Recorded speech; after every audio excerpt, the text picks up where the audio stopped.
One of the most amazing stories to emerge out of so much death in Haiti. Separation and desperation plunge a mother's hopes into the dark, and then out of nowhere, there are rays of light. Yeah, a little bit.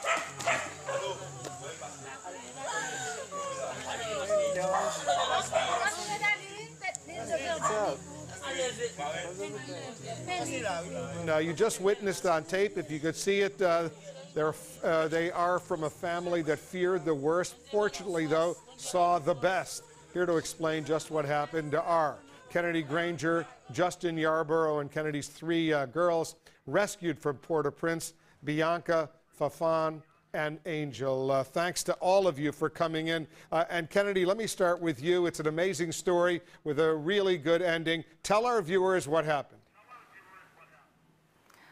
Well, I was separated from my daughters. We actually were just in Haiti a couple of weeks ago. And when the earthquake hit, I was back in San Antonio where I live. And I couldn't get in touch with them for pretty much the whole week. I had no idea where they were. So as soon as I could, I contacted as many friends as I could. We planned to go to Haiti, Justin and I, and another friend of ours, to try to find them because we had no idea if they had survived or, you know, how they were living. The three girls, your daughters, they were living in Haiti. They were not allowed to live with you in the United States because the Haitian authorities wouldn't let them. Is that right? That's right. It's actually an adoption case.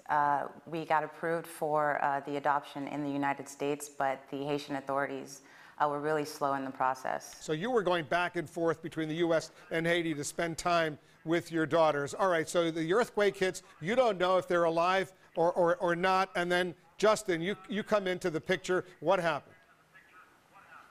Yes, sir. Kennedy came to see me, and we sort of spoke a while about what the problems were, and I started to assist her in small things, travel, what the situation was like on the ground, getting as many intel briefings as I could, and the small things started to become larger things. We sort of spoke, and it was such a compelling story. And when you look into the eyes of a distraught mother, you want to do nothing more than help. And so there was a moment where I just said, Kennedy, I want to come with you. And when she agreed and let me come, the journey began. It was a very arduous one, but it's one that had a happy ending, one that we're all very proud of. Kennedy, how did you get to Port-au-Prince from Texas? Well, we booked a flight to the Dominican Republic. It's a long story. Yes, it is a long story. We booked a flight to the Dominican Republic, and we were planning on going by bus, but it was really unsure. And I'm sure you know that it's pretty unsafe on the ground. So somehow, through divine intervention and Justin and Junior, who's my friend, they got to talking to some people who made it so that we could take a helicopter over to the American Embassy in Haiti. Wolf, there was a UN official.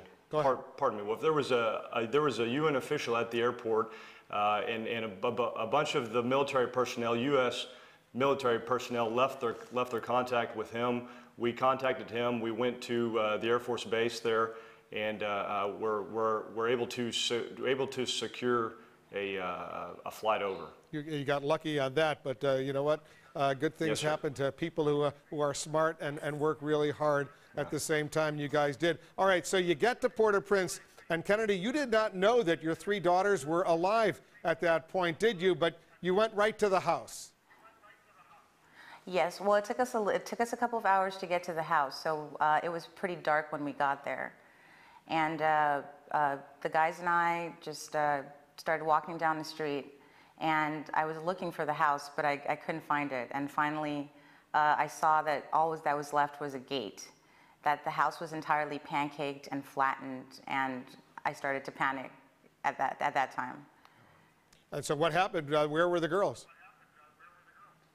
Well, I had no idea. I started screaming, and I started screaming out their names, and all of a sudden, out of the dark, they started shouting, "Mom, we're here, Mom."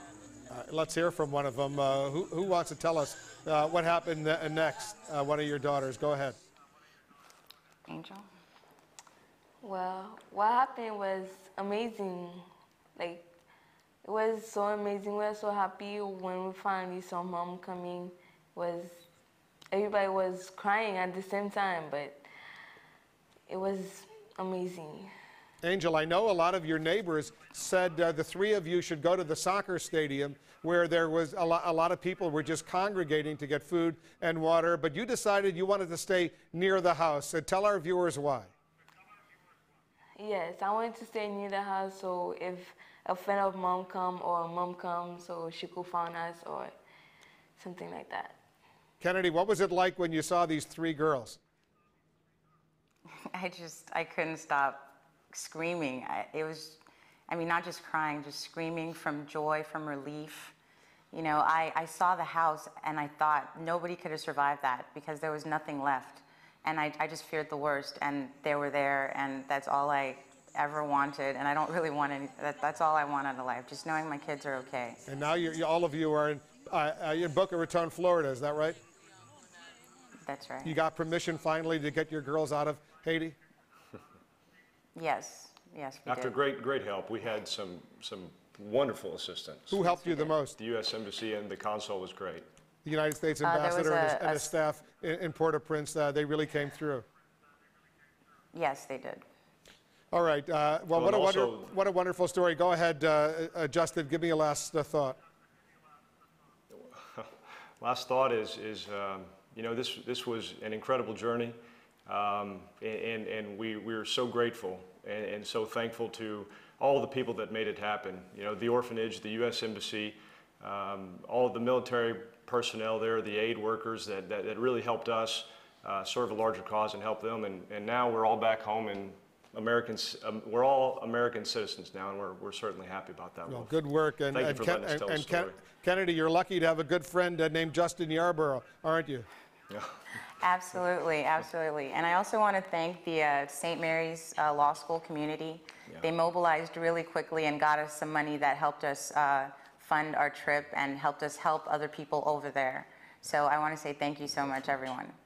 Well, we were just thrilled that all of you guys got out, especially the three girls. You survived the earthquake. You'll tell us about that ordeal the next time we talk, but we really appreciate your coming in and sharing this story. There's been so many horrible stories coming out of Haiti. Thank God we have a good positive one to share with our viewers at this time as well. Kennedy, Granger, Justin Yarborough, and the three girls. Angel, raise your hand. Just want our viewers to know who Angel is. There she is. And Bianca, which one's Bianca? There she is. There's Bianca. And Fafon, is that you? Have fun. Yeah, okay, good. Welcome to the United States. We're happy you guys are all back safe and sound. Thanks very much for coming into our Situation Room. Thank you, Wolf.